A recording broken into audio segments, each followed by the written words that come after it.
Hello दोस्तों, मेरा नाम है इमरान। दोस्तों, आज के वीडियो में हम लोग बात करने वाले हैं पीपीएफ अकाउंट के बारे में। ये पीपीएफ अकाउंट क्या होता है, पीपीएफ में पैसे निवेश करने के क्या क्या बेनिफिट्स है, ये आज के वीडियो में हम लोग समझने वाले हैं। तो ये वीडियो आप स्टार्टिंग से लेकर एंड तक पूरा देखिएगा। चलिए फिर से वीडियो शुरू करते हैं। दोस्तों, पीपीएफ का फुल फॉर्म है पब्लिक प्रोविडेंट फंड। ये भारत सरकार द्वारा बनाई गई एक रिटायरमेंट सेविंग स्कीम है। ठीक है, ये पूरी तरीके से सेफ और सिक्योर्ड सेविंग स्कीम है। इसमें आप हर महीने पैसे जमा कर सकते हो या फिर वन टाइम भी पैसे जमा कर सकते हो, जो कि आपके रिटायरमेंट के लिए इसमें काम आते हैं। एक रिटायरमेंट के पर्पज़ से ये स्कीम बनाई गई है, भारत सरकार द्वारा ये स्कीम है। काफ़ी अच्छी ये स्कीम है। आगे इसके बारे में हम और भी अभी समझने वाले हैं। पीपीएफ अकाउंट आप पोस्ट ऑफिस में भी ओपन कर सकते हो या फिर किसी भी नेशनलाइज बैंक में भी ओपन कर सकते हो, चाहे वो गवर्नमेंट बैंक हो या फिर प्राइवेट बैंक हो, वहाँ पर आप पीपीएफ अकाउंट ओपन कर सकते हैं। दोस्तों, पीपीएफ का जो इंटरेस्ट रेट है वो है 7.1%। अभी मतलब 7.1% ये पीपीएफ का इंटरेस्ट रेट चल रहा है। ठीक है, गवर्नमेंट क्या करती है कि हर क्वार्टर में, हर 3 महीने में एक बार पीपीएफ के इंटरेस्ट रेट को अपडेट करती है। ठीक है, तो नॉर्मली जो अभी जो चल रहा है 7.1%, ये बोल सकते हैं कि कम है। पीपीएफ का इंटरेस्ट रेट कम है, नॉर्मली 8% के अराउंड रहता है। तो गवर्नमेंट हर क्वार्टर में, हर 3 महीने में एक बार उसको चेंज करती है। फिर भी अभी हमारी थोड़ी सी इकोनॉमिक कंडीशन थोड़ी सी डामाडोल होने की वजह से ये इंटरेस्ट रेट आपको कम दिखाई दे रहा है। बट आप मान के चलिए कि एवरेज आपको पीपीएफ में 8% के अराउंड रिटर्न मिलता है। गवर्नमेंट की कोशिश ये होती है कि पीपीएफ का इंटरेस्ट रेट उतना रखा जाए कि बाकी जितने भी इंस्ट्रूमेंट है जहाँ पे इंटरेस्ट मिलता है उससे पीपीएफ का इंटरेस्ट ज़्यादा होना चाहिए। ठीक है, पीपीएफ का आपको नॉर्मली जो एफडी होती है, बैंक एफडी होती है, उससे आपको ज़्यादा ही पीपीएफ का इंटरेस्ट रेट हमेशा दिखाई देगा। गवर्नमेंट की कोशिश ही कुछ उस तरीके से होती है। ठीक है, बट 3 महीने में एक बार ये रिवाइज होता है पीपीएफ का इंटरेस्ट रेट। दोस्तों, पीपीएफ एक टैक्स बेनिफिट प्रोडक्ट है। एटीसी में पीपीएफ का डिडक्शन आप क्लेम कर सकते हो। जैसे कि आपको पता है कि एटीसी में आप 1.5 लाख रुपए तक का डिडक्शन क्लेम कर सकते हो, उसमें पीपीएफ भी आता है। अगर आपने पूरे 1.5 लाख रुपए पीपीएफ में डाले हैं तो पूरे 1.5 लाख रुपए आप पीपीएफ में एटीसी में क्लेम कर सकते हो। अगर आपके बाकी एटीसी में और कोई दूसरे प्रोडक्ट नहीं है तो पीपीएफ के थ्रू आप अपना टैक्स भी बचा सकते हो। दोस्तों, पीपीएफ पे मिलने वाला जो इंटरेस्ट होता है वो टैक्स फ्री होता है, पूरी तरह से टैक्स फ्री होता है। और पीपीएफ का जो मैच्योरिटी अमाउंट है वो भी टैक्स फ्री होता है।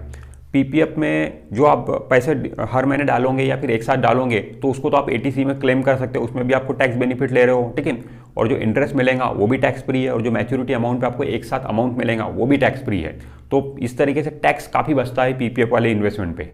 और दोस्तों, पीपीएफ में 15 साल का लॉक इन पीरियड होता है। ठीक है, तो पीपीएफ में जो भी आप पैसे डालते हो 15 साल के लिए वो लॉक रहते हैं। 15 साल के बाद में ही आप वहां से विड्रॉल कर सकते हो। बट इसमें आपको कुछ रिलीफ दिया गया है। रिलीफ ऐसा है कि 7 साल कंप्लीट होने के बाद आप 50% तक अमाउंट विड्रॉल कर सकते हो।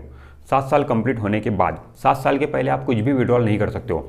देखिए, आपने पीपीएफ में मान लो 1 लाख रुपए डाल दिया। ठीक है, 7 साल कंप्लीट हो गए तो 7 साल कंप्लीट होने के बाद में आप 50% अमाउंट विड्रॉल कर सकते हो, अप टू 50%। इसका मतलब है कि आप 10,000 रुपये भी, 1 लाख रुपए आपने डिपॉजिट कर दिया तो मैक्सिमम आप 50,000 रुपये तक विड्रॉल कर सकते हो। 10,000 भी कर सकते हो, 20,000 भी कर सकते हो, मैक्सिमम 50,000 रुपये तक विड्रॉल कर सकते हो, उसके ऊपर नहीं। ये 7 साल कंप्लीट होने के बाद आप कर सकते हो।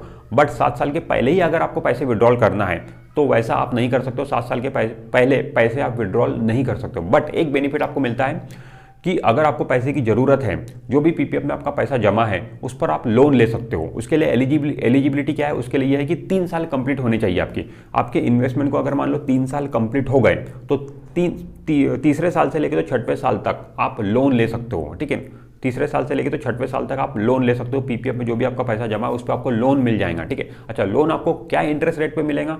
लोन आपको जो इंटरेस्ट रेट पे मिलेगा वो एक्स्ट्रा 2% पे मिलेगा। इसका मतलब ऐसा है कि पीपीएफ पे जो भी आपको इंटरेस्ट मिल रहा है, मान लो आपको 7% का रिटर्न मिल रहा है पीपीएफ पे, आपने जो पीपीएफ में पैसे डिपॉजिट कर रहे हो उसमें आपको 7% का रिटर्न मिल रहा है, तो 7% में 2% ऐड हो जाएगा, मतलब 9% पे आपको लोन मिलेगा।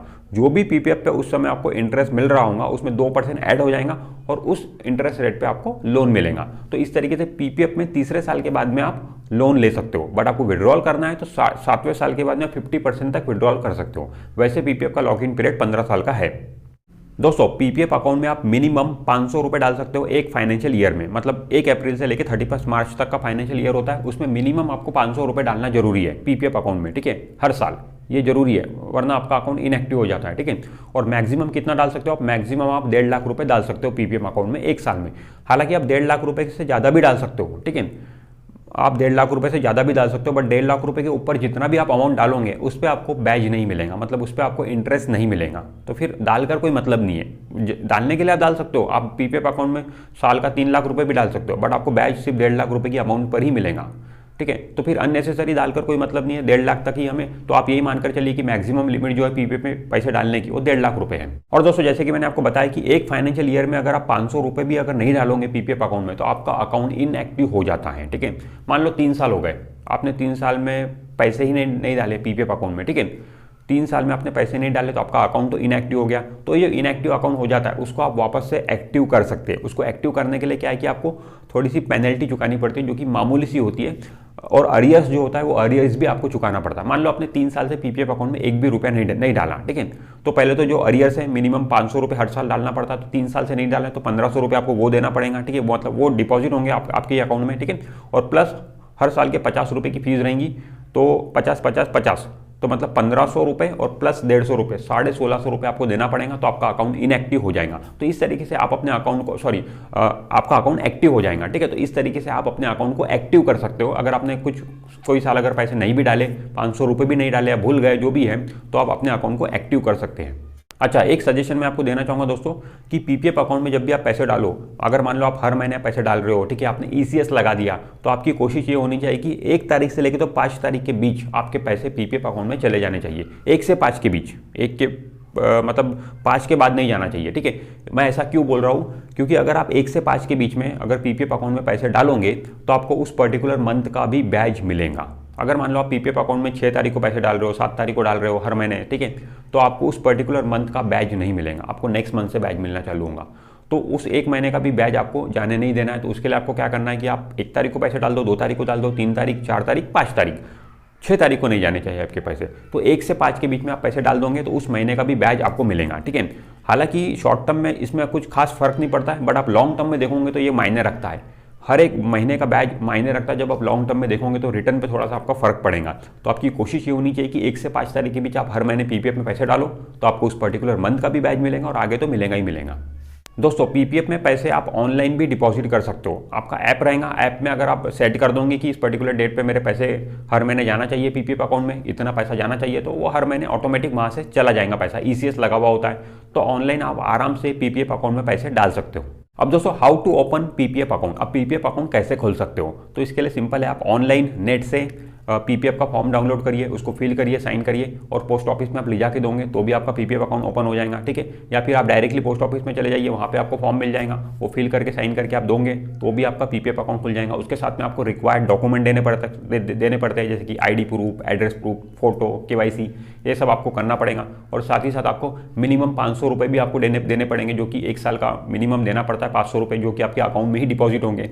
तो ये सब देने के बाद में आपका पीपीएफ अकाउंट ओपन हो जाएगा।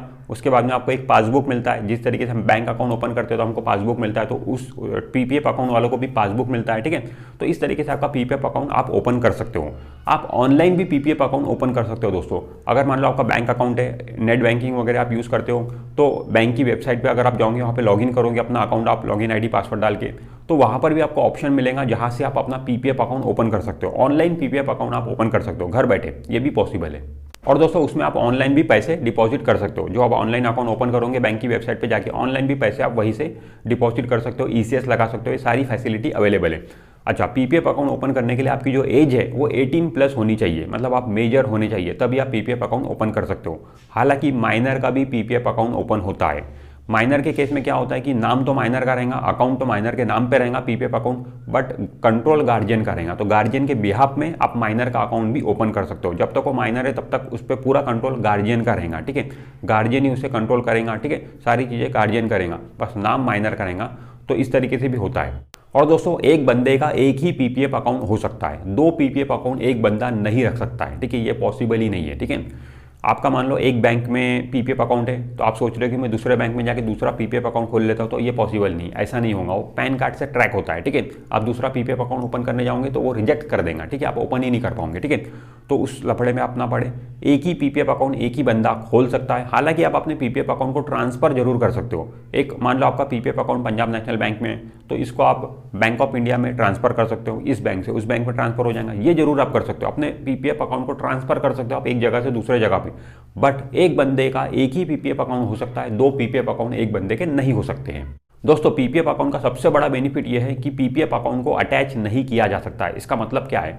इसका मतलब यह है कि कल जाके मान लो आप पे कोर्ट केस हो गया, आपने इधर उधर से कर्जा ले लिया, लोन ले लिया बहुत सारा, आप भर नहीं पाए, ठीक है, बैंकरप्ट हो गए आप, ठीक है, कोर्ट को अगर ये ऑर्डर पास करना है कि इसकी जितनी भी संपत्ति है सेल करो और जिन जिन से इसने पैसे लिए उसको चुकता करो, ठीक है, तो ऐसे में कोर्ट भी ये ऑर्डर पास नहीं कर सकता कि इसके पीपीएफ अकाउंट से पैसे निकालो और लोगों को दो। नहीं, पीपीएफ अकाउंट को कोई भी हाथ नहीं लगा सकता है। वो पीपीएफ अकाउंट सिर्फ और सिर्फ आपका ही होता है, आपका ही उस पर हक होता है। भले ही आप बैंकरप्ट हो गए या कुछ भी हो गया, कोर्ट सारी संपत्ति बेचने के लिए बोल सकता है, आपका घर बेचने के लिए बोल सकता है, बैंक अकाउंट में जो पैसे है वो बेचने के लिए बोल सकता है, एफडी वेफडी सब बेचने के लिए बोल सकता है, बट आपके पीपीएफ अकाउंट को हाथ नहीं लगा सकता है, कोर्ट भी हाथ नहीं लगा सकता। तो ये बहुत बड़ा फायदा है, इतना सिक्योर्ड ये प्रोडक्ट है पीपीएफ अकाउंट। तो दोस्तों पीपीएफ अकाउंट के जो फीचर्स है वो मैंने आपको बताए। आप भी इसमें डिपॉजिट कर सकते हो। मिनिमम आपको साल का 500 रुपये डिपॉजिट करना है, उतना तो हम जरूर कर सकते हैं, बट हमारी कोशिश 500 रुपये डिपॉजिट करने की नहीं होनी चाहिए। हमें ज़्यादा से ज़्यादा अमाउंट पीपीएफ में, जैसे कि मैंने बताया कि 1.5 लाख रुपए तक आप एटीसी में डिडक्शन क्लेम कर सकते हो, तो साल का 1.5 लाख रुपए हमें पीपीएफ में भी डाल सकते हैं। तो इस तरीके से हम टैक्स भी बचा सकते हैं और अपने जो रिटायरमेंट है उसको भी सिक्योर कर सकते हैं पीपीएफ के जरिए।